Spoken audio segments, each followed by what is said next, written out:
Hi friends, good morning to everyone. Welcome to my channel. आज आम Odia grammar समास topic टी कवर करवा जहाँकि ओडिशार समस्त परीक्षा निमंते उपयोगी। तो चलतु स्टार्ट करवा। समास पढ़िया पूर्व आम प्रथम जाना समास क्या कहुए। तो परस्पर संबंध थिबा दुई बा ततोधिक पद को एक पदरे परिणत कर नाम को समास कहुए। तो कौन ना परस्पर संबंध थिबा दुई बा ताठू अधिक पद यदि गोटे एक पदरे परिणत होती तेज आम समास बोली कहबा। तो समासर निर्दिष्ट लक्ष्य कौन ना वाक्य को संक्षिप्त करवा। समास प्रक्रिया संपर्कित होता पद गुड़िक कौन कौन समास प्रक्रिया रे संपर्कित पद गुड़िक हेले समस्त पद बा समास पद, पूर्व पद, परपद बा उत्तर पद, समस्यमान पद, विग्रह वाक्य।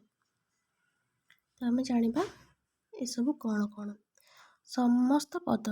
समास रे पद मिलित होगा पर जो पद सृष्टि होता है आम समस्त पद बा समास पद कही था। अन्य अर्थ रे कहले समास निष्पन्न पद को समास पद बा समस्त पद कहुए। सेमती समस्यमान पद कौन ना जो पद गुड़िक मिश्रण रे समस्त पद गठित होता है से पद गुड़िक गोटे गोटे समस्यमान पद। आम उदाहरण द्वारा बुझा। एक समास रे श्रृंखला द्वारा बद्ध समान श्रृंखलाबद्ध। तो एठारे किए समस्त पद कि समस्यमान पद आ कि पूर्व पद आ कि परपद आम जाना।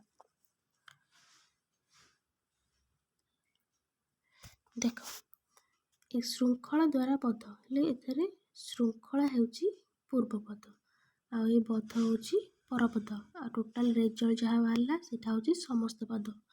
किंतु ए पूर्व पद आ परपद गोटे गोटे कौन समस्यमान पद माने कौन जो पदर मिश्रण ए पद गुड़िकर मिश्रण रे समस्त पदटा गठित होती तो एम गोटे गोटे समस्यमान पद। आ टोटालटा हूँ गोटे विग्रह वाक्य जो वाक्य को लेकिन आम गोटे नुआ समास सृष्टि करूँ से वाक्य को कहते विग्रह वाक्य। आईटा पूर्व पद, यहाँ परपद, यहाँ समस्त पद। तो आम जाना गोटे समस्यार प्रकार भेद। तो अर्थ प्राधान्य दृष्टि समास को 6 भाग व्यक्त कराई। गोटे है तत्पुरुष समास, आ गोटे है कर्मधारय समास, आ गोटे है दिक्कु समास, आ गोटे द्वंद्व, बहुव्रीहि पुणी अव्ययभाव। ये 6टी समास को पुणी केतेटा उपविभाग मध्य करा जायछि। तो आम आज तत्पुरुष समास को पढ़िबा। तत्पुरुष समास जो समास रे द्वितीय ठारू सप्तमी पर्यंत विभक्तियुक्त पद सहित अन्य पदर समास होता है एवं पर पदर प्राधान्य तत्पुरुष समास कहते। तत्पुरुष समास क्या कहती ना द्वितीय ठारू सप्तमी पर्यंत विभक्तियुक्त होता है, अन्य पद सहित समास होता है एवं पर पदर प्राधान्य रही है। कार प्राधान्य रही है परपदर, आम तत्पुरुष समास कह। तत्पुरुष समासर केतेटा टाइप अच्छी ना द्वितीय ठारू सप्तमी पर्यंत द्वितीय तत्पुरुष, तृतीय तत्पुरुष आसोन चलो सप्तमी तत्पुरुष जाए। तो आम जाना केतेटा द्वितीय तत्पुरुषर उदाहरण। एथरे कौन देख सभा को आगत माने सभागत, सभा को कौन पूर्व पद, आगत है परपद आ सभागत है समस्त पद। तो एत गले टोटाल है कौन विग्रह वाक्य आईटा समस्त पद। सेमती कर को गत करगत, ए कर कु है कार विभक्तिर चिन्ह द्वितीय विभक्तिर चिन्ह। तो चिन्ह वाइज तुम जान जे यहाँ द्वितीय तत्पुरुष ना तृतीय तत्पुरुष जो विभक्तियुक्त होता से तत्पुरुष हम।